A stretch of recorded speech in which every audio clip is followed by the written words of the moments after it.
In Washington, the president put new pressure on the government to take better care of wounded U.S. troops.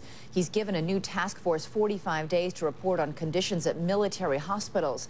This is in addition to the bipartisan panel led by former Senator Bob Dole and President Clinton's Health Secretary Donna Shalala.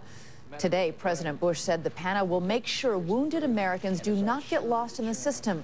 But as ABC's chief investigative correspondent Brian Ross reports, there were plans for a system to keep vets from getting lost until, Brian, the VA killed it. It seems so, Elizabeth. Former VA officials tell ABC News that a program to accomplish that very thing, make sure wounded soldiers do not get lost in the bureaucracy, was shelved 2 years ago when Secretary Jim Nicholson took over the VA. Attention! Army Specialist Tyson Johnson had just been promoted in a field ceremony in Iraq when a mortar round exploded outside his tent. It was like warm water running down my arms, but it was warm blood.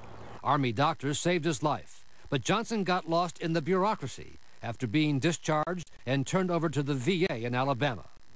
Johnson, fighting for months to get treatment from the local VA hospital, ended up living and sleeping in his car.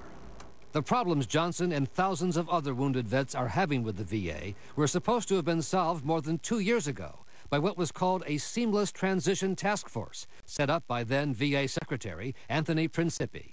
Young men and women who have served in uniform should not have to climb over walls, should not have to wait long periods of time. A key recommendation of the task force, a computerized contingency tracking system to load the military's medical and benefit records on each wounded soldier directly into VA computers around the country.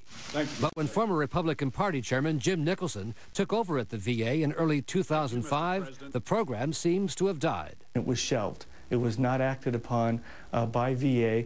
I believe some of that happened because Mr. Principi, who took a very high-profile interest in helping the returning war veterans, was replaced by the new secretary, Jim Nicholson at VA, and the Seamless Transition Task Force basically shut down.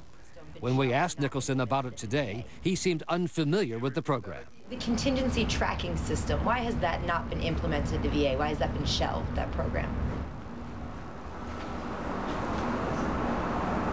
I'm not sure I know what program you're referring to. On Capitol Hill today, one of Nicholson's deputies confirmed the VA still cannot connect to Pentagon computers to get the records of the wounded. I don't think they have that capability. We get the names, but the medical information we need comes to us as it has for all these years in paper files. It was a remarkable admission of how slowly things have moved at the VA. The VA says it is now working on a new system that officials say is very near deployment. But that's 2 years after a similar system, Elizabeth, was shelved. All right, Brian Ross, thanks.